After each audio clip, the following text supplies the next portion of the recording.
Hello, I'm Ashley Andujar with CDC. H5N1 bird flu is a virus that can make you sick if you work with infected animals or their byproducts.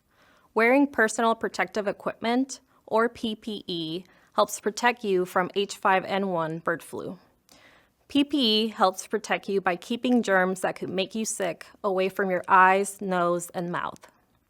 Putting on and taking off PPE correctly and in the right order helps you get the most protection from germs. It is very important to follow proper procedures for putting on and removing PPE when working in high exposure settings. Talk to your supervisor to know if this applies to you. You may or may not need some pieces of PPE depending on your job, so ask your employer for instructions. Leave clean clothing and other items such as food and drinks in clean areas provided by your employer. If you have long hair, tie it back. To start, wash your hands for 20 seconds with soap and water. If that's not available, use alcohol-based hand sanitizer. Look at your PPE and check your respirator for any damage, like stretched out straps or a warped shape. If you notice any of your PPE is dirty, damp, torn, or in any way damaged, do not use it. Replace it with new PPE. Then, put on PPE in a clean area in this order. First, put on coveralls that keep you dry. Coveralls help stop germs from getting on your skin and clothes that you could accidentally transfer to your eyes, nose, or mouth.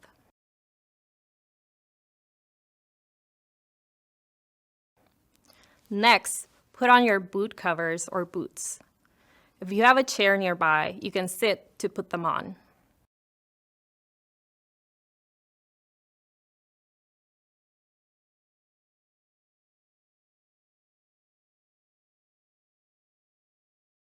Next, put on a waterproof apron if you expect to get dirty or wet.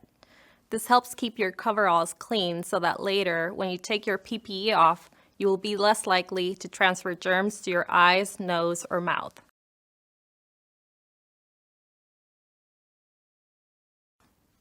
Next, prepare to put on a NIOSH-approved respirator. Respirators help protect you from breathing in germs that could make you sick. We will show you how to put on two different respirators. First, we will show you how to put on an N95 filtering facepiece respirator. Using one hand, place the respirator on your face with the nose piece at your fingertips. Allow the straps to hang freely. The nose piece should cover the bridge of your nose and the respirator should cup your chin. Using your other hand, pull the top strap over your head and position it high at the crown of your head, just above your ears. Then, pull the bottom strap over your head, resting it around your neck and below your ears. Make sure the straps lay flat and that they are not twisted. Make sure that your mouth and nose are covered by the respirator. If the respirator has a metal nose piece or foam strip, use both hands to mold the nose strip to conform to the shape of your nose. Push inward while moving your fingertips down along both sides of the nose piece. Do not pinch the nose piece. This could create a leak. Next, put on your safety goggles. These protect your eyes from splashes that might have germs. Make sure the goggles fit snugly, particularly from the corners of the eye across the brow. Now that your respirator and goggles are both on, do a user seal check to make sure air doesn't leak out the top, bottom, or sides of the respirator. Respirators must fit close to your face to filter germs out of the air you breathe. Jewelry, glasses, scars, and facial hair can cause gaps between your face and the edge of the respirator. The N95 respirator works better if you are clean-shaven. One way to do a user seal check is to cover as much of the surface of the respirator as possible with your hands so that air can't pass through the facepiece, then breathe out. Another way to do a seal check is to place both hands over the respirator and take a quick breath in to see if the respirator collapses slightly. If you do not feel air leak between your face and the respirator's edges during either of these checks, your respirator has a proper seal. If you feel air leaking between your face and the respirator's edge, there is not a proper seal. If air leaks around the nose or if you're wearing glasses and they fog up, it is not snug. Readjust the nose piece. If air leaks at the sides or bottom, readjust the straps and reposition the respirator on your face. After readjusting, check the seal again. You may have received an elastomeric half-mask respirator. To start, place the respirator under your chin and place a narrow part of the face piece over your nose. Place the head harness over the crown of your head. Hook the bottom neck straps together behind your neck. Make sure the strap is flat and smooth against the back of your neck. Make sure that your mouth and nose are covered by the respirator. Adjust the neck and head straps. Try not to over-tighten the respirator on your face. Next, put on your safety goggles. These protect your eyes from splashes that might have germs. Make sure the goggles fit snugly, particularly from the corners of the eye across the brow. Respirators must fit close to your face to filter germs out of the air you breathe. Jewelry, glasses, scars, and facial hair can cause gaps between your face and the edge of the respirator. One way to do a user seal check is to place the palm of your hand over the exhalation valve outlet. Do not push so hard that you distort the natural shape of the face piece. Gently breathe out and then hold your breath to see if the respirator bulges slightly and holds pressure. Another way to do a user seal check is to cover the respirator filters with the palm of your hands and gently breathe in. The face piece should collapse slightly and pull closer to your face. If you do not feel air leak between your face and the respirator's edges during either of these checks, your respirator has a proper seal.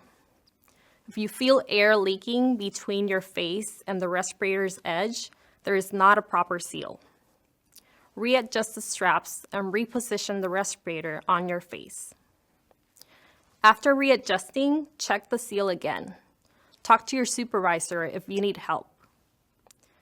Now you should have a respirator and goggles on. Next, put on a head cover or hair cover. Make sure all of your hair is covered. This keeps germs off your hair that you could accidentally transfer to your eyes, nose, or mouth. Put on a face shield if you think you might be splashed in the face. Your respirator may not protect you if it is wet or dirty, so a face shield helps keep it clean and dry.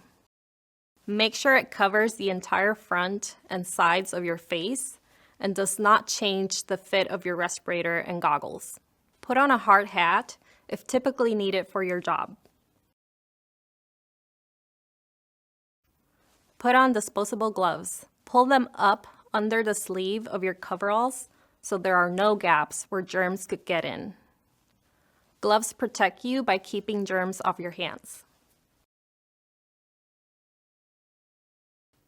Last, put on outer work gloves if you are going to be doing tasks that might rip your disposable gloves.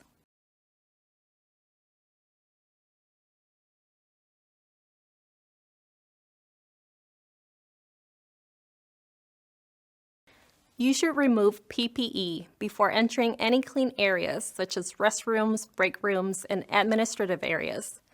It is important to remove PPE before entering other areas because you could bring germs with you. Take off your PPE in a designated area. This should be a different area than where you put on your clean PPE. Before you remove PPE, remember to set aside reusable PPE for cleaning and disinfection.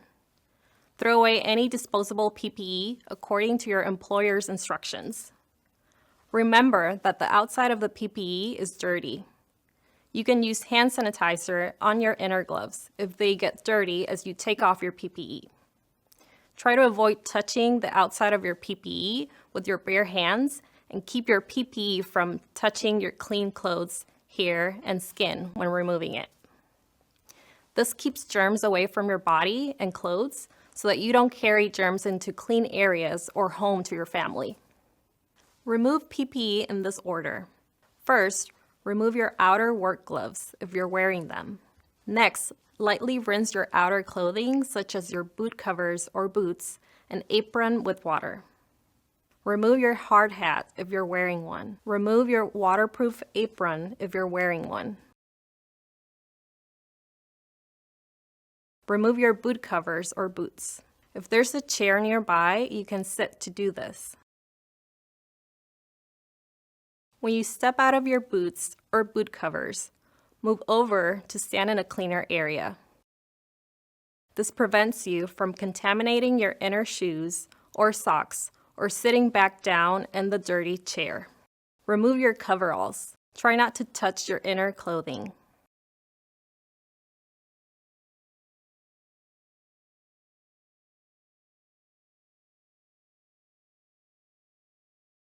Remove your face shield if you're wearing one. Remove your head cover or hair cover. Next, apply hand sanitizer on top of your gloves and rub your hands together. This can help remove germs before you touch your goggles.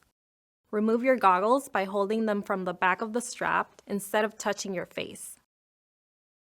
Next, carefully remove the respirator without touching the front of it because it may be contaminated.